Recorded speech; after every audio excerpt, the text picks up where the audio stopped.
বাংলাদেশ জামাত ইসলামী শুরু থেকেই খুব স্পষ্ট করে এটা বলেছে যে আমরা কিছু গুরুত্বপূর্ণ সংস্কার প্রয়োজন মনে করি নির্বাচনের আগে, এবং সংস্কারের যে সমস্ত উপাদান আছে সেগুলি নিয়ে আমি আলোচনা করতে চাই।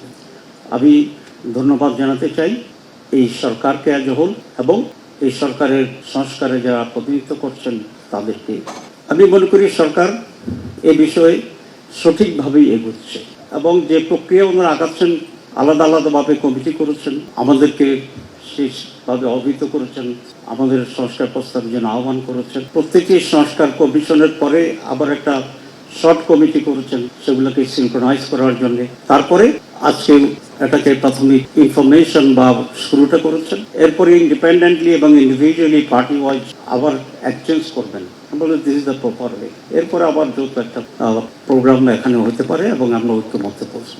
আমরা এটা মনে করি যে 71 সাল থেকে 24শে অগাস্ট পর্যন্ত বাংলাদেশে নানা সরকার শাসন করেছে, ক্ষমতার পরিবর্তন হয়েছে, নানা ঘটনা এবং অঘটন, কিন্তু আমাদের মৌলিক কোনো পরিবর্তন, গুণগত পরিবর্তন খুব কমই হয়েছে। 5 অগাস্টে যেহেতু একটি মহা অর্জন আমাদের হয়েছে সকলের সম্মিলিতভাবেই, এটিকে একটি আপগ্রেডেশন হিসাবে, কোয়ালিটেটিভ আপগ্রেডেশন হিসাবে গ্রহণ করে আমরা যদি পজিটিভ পরিবর্তনের দিকে সকলের ঐক্যমত্যের ভিত্তিতে অগ্রসর হতে পারি তাহলে বাংলাদেশ কিছুটা লাভবান হবে। না হলে বিগত 54 বছরের মতো এরকম অনেক 54 আমাদের কাছ থেকে চলে যায়। আমি সেই কারণে সংস্কারের যে উদ্যোগটা নিয়েছে এটাকে অত্যন্ত প্রয়োজনীয় মনে করি। এখন নির্বাচন সংস্কার, জাতীয় নির্বাচন, স্থানীয় নির্বাচনের যে কথাটি আসছে, বাংলাদেশ জামাত ইসলামী শুরু থেকেই খুব স্পষ্ট করে এটা বলেছে যে আমরা কিছু গুরুত্বপূর্ণ সংস্কার প্রয়োজন মনে করি নির্বাচনের আগে, এবং এই প্রয়োজনীয় সংস্কার করার পর যত শীঘ্র সম্ভব নির্বাচন অনুষ্ঠান করা এটা সম্ভব। এবং মহামান্য প্রধান উপদেষ্টা বলেছেন নির্বাচন সংস্কার একসাথে চলবে।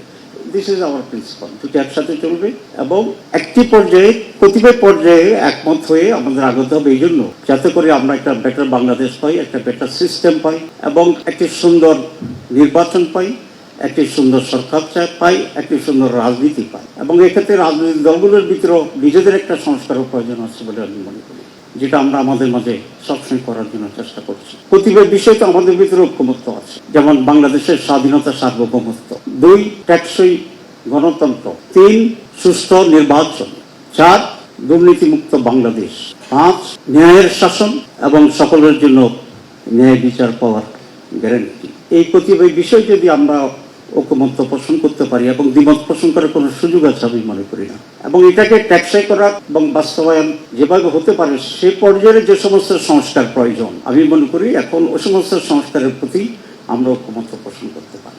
আর বাকি টোটাল যে সমস্ত সংস্কার আছে ইটস এ কন্টিনিউয়াস প্রসেস এবং ইট মে টেক টাইম। নির্বাচিত সরকার, এটাকে যদি নিয়ত সহি থাকে আমাদের, আমরা যদি সিনসিয়ার হই তাহলে we can carry on that. এখন খুবই গুরুত্বপূর্ণ দুটো বিষয়কে সামনে রেখে সরকার একটি জাতি গঠনের দিকে উদ্যোগ নিতে হবে, যেটি আমাদের সবচেয়ে বড় ক্রাইসিস।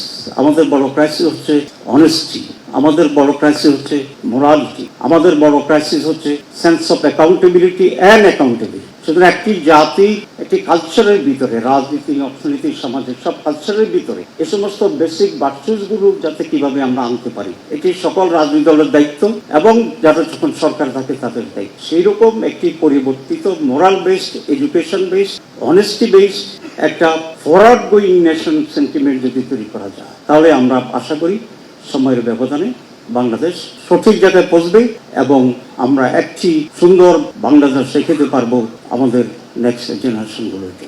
আমি এই কথা বলে এই আশাবাদ ব্যক্ত করি এবং যেটাই পজিটিভ তার প্রতি জামাত ইসলামের সমর্থন আছে, এটা খুব ফ্র্যাঙ্কলি এবং ব্ল্যাঙ্কলি বলে। আর যারা 5 আগস্টে সেই 2 আগস্টে বিপ্লবে জীবন দিয়েছেন, রক্ত দিয়েছেন, ত্যাগ করেছেন, তাদের সেই ত্যাগের প্রতি শ্রদ্ধা জানিয়ে আমি আমার বক্তব্য শেষ করছি।